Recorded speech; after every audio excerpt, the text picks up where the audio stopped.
Friends, வாங்க இன்றைக்கி ஈஸியாக ஒரு சாம்பார் சாதம் நல்லா குழைவாக கேரட்டு, பீன்ஸு, உருளைக்கிழங்கு, முள்ளங்கி இதெல்லாம் சேர்த்து ஒரு சாம்பார் சாதம் ரெடி பண்ணியிருக்கேன். பாருங்கள் எப்படி இருக்குன்னு. சூப்பராக வந்திருக்குங்க. சுட சுட சாதம் சாப்பிடும்போது அப்படி தான் இருக்கும். இது கூட அப்பளம், ஊறுகாய், வத்தல் இது கூட நான் வச்சு சாப்பிட்லாம்.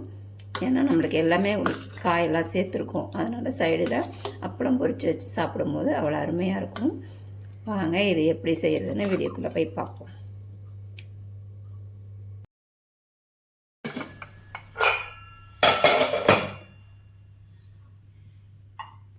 நான் இன்றைக்கி சாம்பார் சாதம் செய்கிறதுக்கு அரிசியும் பருப்பும் ஒரு அரை மணி நேரம் ஊற வச்சுருக்கேன். ஊற வச்சுட்டு நம்ம காயெல்லாம் கட் பண்ணுறதுக்குள்ளே இது ஊறிடும் பாருங்கள். இந்த கிளாஸால் நான் 1 கிளாஸ் அரிசியும் அரை கிளாஸ் துவரம் பருப்பும் எடுத்து ஒரு அரை மணி நேரம் ஊற வச்சுருக்கேன். நல்லா கழுவிட்டு ஒரு 2-3 வாட்டி நல்லா கழுவிட்டு ஊற வச்சுருக்கேன். இப்போ இதோட தண்ணியை வடிகட்டிட்டு எடுத்துக்கலாம். பாருங்கள், இப்போ தண்ணியை வடிகட்டிட்டு எடுத்துகிட்டு வந்தாச்சு. இது கூட பூண்டு, பச்சை மிளகாய், பெரிய வெங்காயம் 3 இதையும் சேர்த்துக்கலாம்.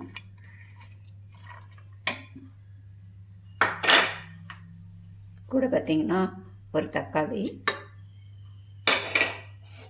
காய்கறின்னு பார்த்திங்கன்னா முள்ளங்கி, கேரட், பீன்ஸு, உருளைக்கிழங்கு, உங்கள்கிட்ட பரங்கிக்காய், வேறு எந்த காய், சவு, நூக்கல் எது இருந்தாலும் போட்டுக்கலாம்.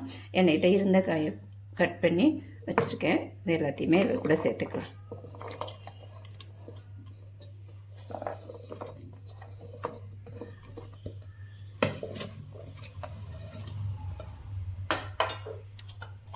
இது கூட கொஞ்சமாக மஞ்சள்தூள், தண்ணி சேர்த்துக்கலாம். நான் இதால் எடுத்தோம் இல்லையா அரிசி பருப்பு, இதால் நான் 6 கிளாஸ் தண்ணி சேர்த்துக்கிறேன். நம்மளுக்கு சாம்பார் சாதம் கொஞ்சம் குழவாக இருந்தால் தான் நல்லாயிருக்கும். இது கூட கொஞ்சமாக உப்பு சேர்த்துக்கலாம். இது ரொம்ப நேரம் ஆகாது பாருங்கள். இப்போ உப்பு சேர்த்துக்கலாம். நீங்கள் அரிசியும் பருப்பையும் ஊற வச்சுட்டு காய்கறி கட் பண்ணினீங்கன்னா கரெக்டாக இருக்கும். இப்போ இது நம்ம விசில் போட்டு ஒரு 5 விசில் 6 விசில் நல்லா விட்டுக்கலாம்.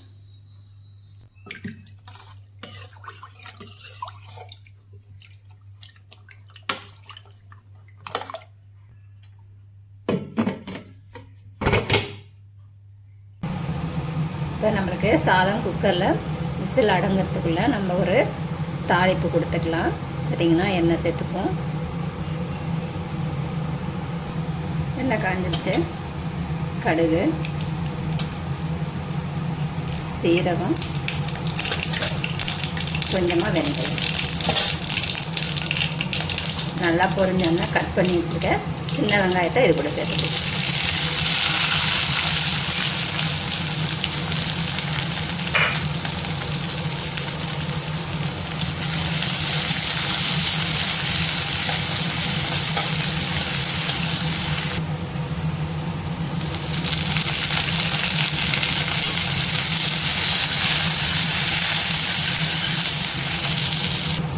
இப்போ புளி தண்ணி சேர்த்துக்கலாம். நான் பார்த்திங்கன்னா ஒரு லெமன் சைஸில் புளி எடுத்து கரைச்சி வச்சுருக்கேன். வெங்காயம் நல்லா வதங்கிடுச்சு. இதை சேர்த்துக்கலாம்.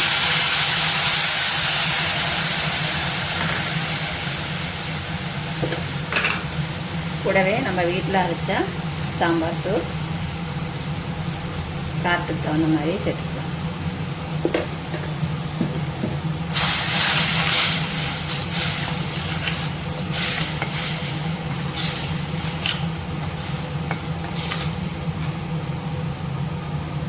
இப்போ பார்த்திங்கன்னா ஒரு 2 டம்ளர் நம்ம அரிசி பருப்பு எடுத்தோம்ல அதே கிளாஸில் 2 டம்ளர் தண்ணி சேர்த்துக்கிறேன்.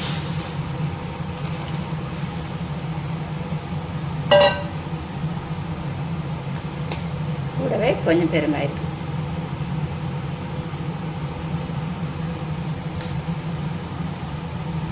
இப்போ கொஞ்சமாக உப்பு சேர்த்துக்கலாம். நம்ம ஏற்கனவே உப்பு சேர்த்து தான் வேக வச்சுருக்கோம்.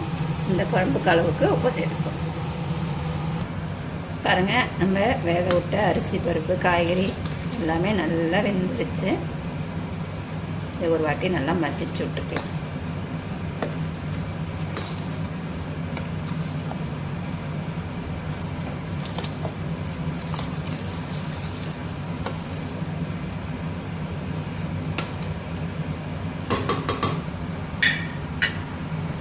நம்ம மிளகாத்தூள் புளி வெங்காயம் நல்லா அதை கொதிக்க விட்டோம் இல்லையா, பாருங்க நல்லா புளியோட பச்சை வாசனைகள்லாம் நல்லா போயிடுச்சு.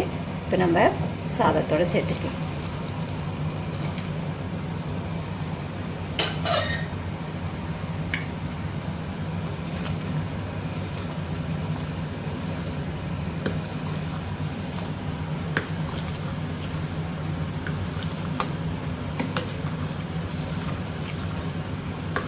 நல்லா கலந்து விட்டுட்டு இது கொஞ்சம் தளர இருந்தால் தாங்க இருக்க நம்மளுக்கு சாம்பார் சாதம் கெட்டியாயிடும். இந்த அளவுக்கு நீங்கள் தளர்வாக வச்சுக்கோங்க.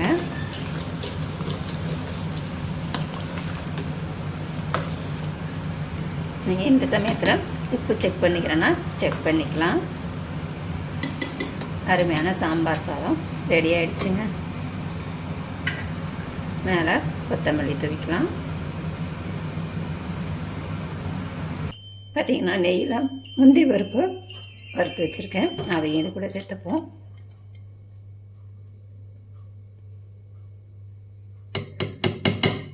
அவ்வளோதாங்க, அருமையான சாம்பார் சாதம் ரெடி ஆகிடுச்சு. நீங்களும் இது மாதிரி ட்ரை பண்ணி பாருங்கள். வீடியோ பிடிச்சிருந்தா லைக் பண்ணுங்கள், ஷேர் பண்ணுங்கள், கமெண்ட் பண்ணுங்கள். மறக்காமல் சேனலை சப்ஸ்கிரைப் பண்ணுங்கள். இன்னொரு வீடியோவில் சந்திப்போம். பாய்.